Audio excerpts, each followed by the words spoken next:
video is going to be a brief one. Unlike my last video where I discussed luxury items I'm lusting after, today's video is all about luxury items I wouldn't dare spend my coin on, simply because I just don't feel like they're worth it. But before we get into that, let me introduce myself. I'm Tamika, and here on my channel I cover topics on fashion, lux for less, and the occasional lifestyle content. So if that sounds like topics that you're into, consider hitting that subscribe button down below, along with that notification bell so you never miss an upload. Okay, so let's jump straight into the first item, and it is a bag, and it is the Bottega Mini Jody. Now, I know those who watched my previous luxury wish list video are saying, Tamika, you had the Jody on your wish list. Now, let me stop you there. I do have the Jody on my wish list, but it is the teen Jody and not the mini. I'm specifically referring to the Bottega Mini Jody. That bag, in my opinion, is just too small. I really gravitate towards bigger bags, and when the mini bag trend came out, I liked some of them, but I just feel like the price isn't matching the amount of bag I'm getting. So it's just too small. The teen is a little bit more practical because it's a lot bigger. I just feel like you can fit more inside. Now, I did see Hala Lux do a reel where she showed all the items that can fit into the Bottega Mini, but for me, a person who likes to carry the bathroom, the kitchen sink, the kitchen, all in her bag, I just need a bigger bag. It's not enough bag for that price, and it's just that simple for me. Now, if I saw it on a pre-loved market and can get it a little cheaper, that's different, but paying full price, it's a no for me. Moving into a shoe that I would never purchase, and that is the Amina Muaddi shoes. And I mean any of them. I only have one thing to say about that shoe, and it is, what's the reason? Like Cardi said, what is the reason? What is the reason? They are ugly. I've only seen one pair that I even thought could be worn outside of the house and I not look crazy in.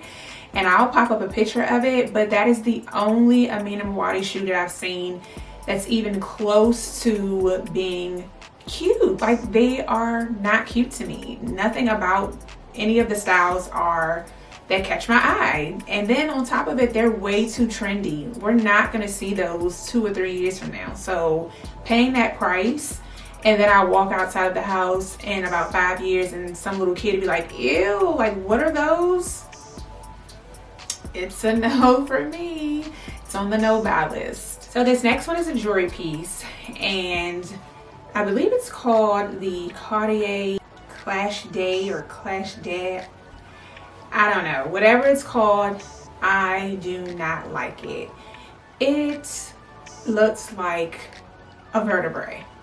Like, it literally looks like a spinal bone that they transformed into a bracelet, and it's not cute.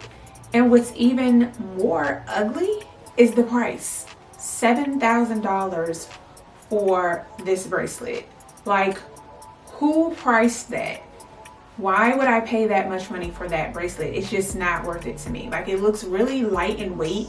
And I could be wrong because I've never seen it in person, but it just doesn't look substantial enough to cost that much money. And Cartier has had a couple of price increases in the last 2 years, and I am very curious to see if this one will fall from grace like their Love Cuff and the pieces from the Omelette line, because this just isn't it. Like, it's a no for me. It's a big fat no for me. I do love pieces from Cartier's classic line, like the Justin Clue and the Love bracelet, but even at a certain price point, it's a cutoff for me.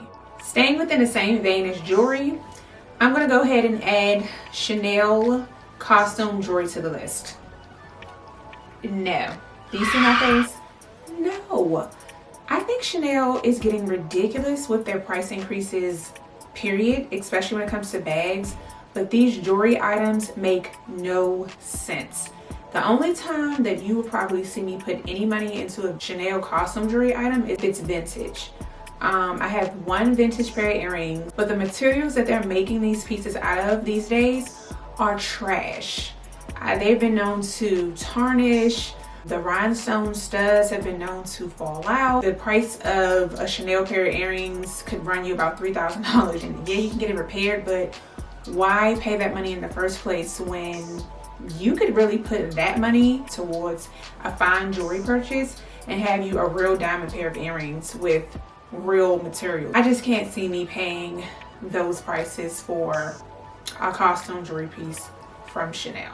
We are down to the final item on my no-buy list, and I'm a little afraid to say this one because I might lose some followers behind this, because quite a few of you guys have pieces from this collection, but I'm gonna go ahead and stand my ground, and it is the Fendi Skins collab. Okay, I don't like it. I don't really like most of the pieces. Now, there are some pieces that are cute, yeah, but I just feel like it's gonna look dated real soon. My personal opinion, it's not based in fact at all or any statistical findings for fashion, but I just personally feel like it's gonna look dated. If you've watched my past videos, I'm more of a classic kind of girl, and even when I do go for trendy items, it's trendy items that will still look classic years down the line and can stand the test of time of fashion. I just don't really go towards trends, and that particular collection to me just screams trendy. And that's it. That is my reason. Okay, if you feel the need to unfollow, I'm sorry. I love to have had you as long as I did, but for me, that is on the no-buy list. So this wraps up today's video. I hope you enjoyed it and got a little bit of a laugh. If you wish to connect with me further, you can head over to my Instagram at tsalad_, where you will definitely not see me style any of these items mentioned, but get a whole lot of fashion fun over there as well. See you next time.